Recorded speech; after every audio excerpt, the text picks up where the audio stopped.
excited to move to our first phase of reopening.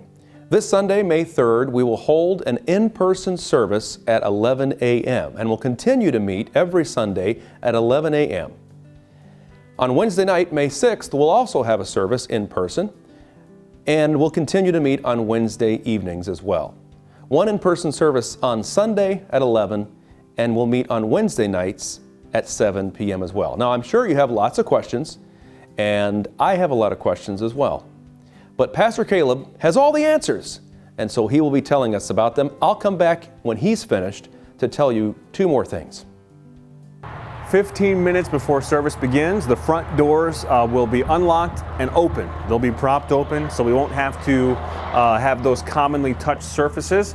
So when you make your way in, keep in mind a couple things. One, we're going to keep the rear or side doors closed just to sort of limit the areas that we'd have to disinfect and keep clean. It'll just help us keep track of everything.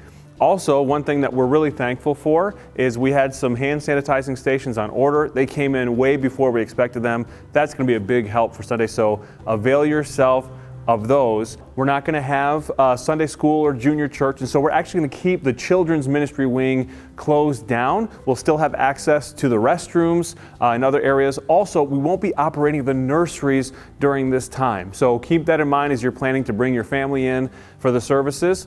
Now, as we enter the auditorium, throughout the entire service time, we're going to have these doors propped open.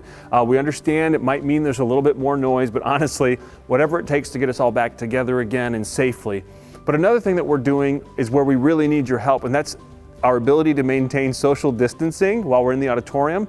You'll notice when you come in that we actually have some chains set up to sort of cordon off some of the pews to allow for that distancing. And also, we're going to ask families who have people in disparate age groups to sit together. So let's not have the teens all sitting in one section, mixed families, and the children sitting together with their friends. We'll try to keep it limited to your families.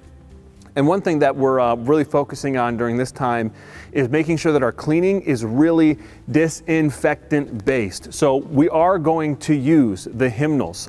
We are going to be in these shared spaces, but we're going to be very cautious and diligent about disinfecting them. And honestly, the length of the service, for those families who are wondering, it's going to be probably about the same length as the online services we've done recently, maybe a little bit over an hour.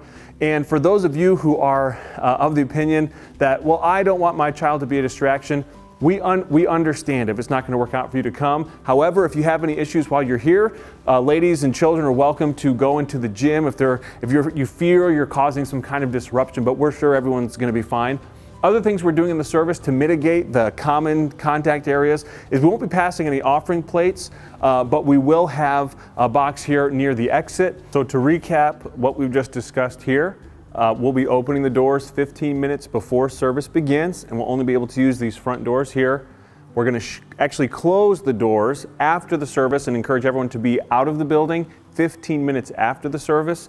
We have some hand sanitizing stations. We encourage you, if you're able and you're comfortable or more comfortable using PPE, you can wear a mask, you can wear gloves, whatever you feel is necessary for your family.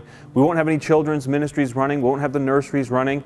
And we're really going to need the help of everyone in attendance to maintain that social distancing. The Lord blessed us with a building large enough where I think with the lobby and the auditorium, we'll be able to maintain that social distancing during the service and even afterwards.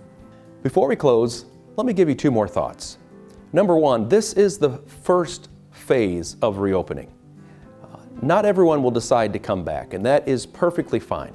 I just want to let you know you're not going to miss out on the great big welcome home celebration. It's not that time yet. That's coming in the future. Secondly, we trust you to make the best decision for your family. Baptists believe in soul liberty. There are no heroes, the ones that come to church or the ones that stay home. We want you to make the best decision for you, and we trust you to do that. Looking forward to seeing you as soon as possible. Let's keep in touch, and let's keep praying for one another.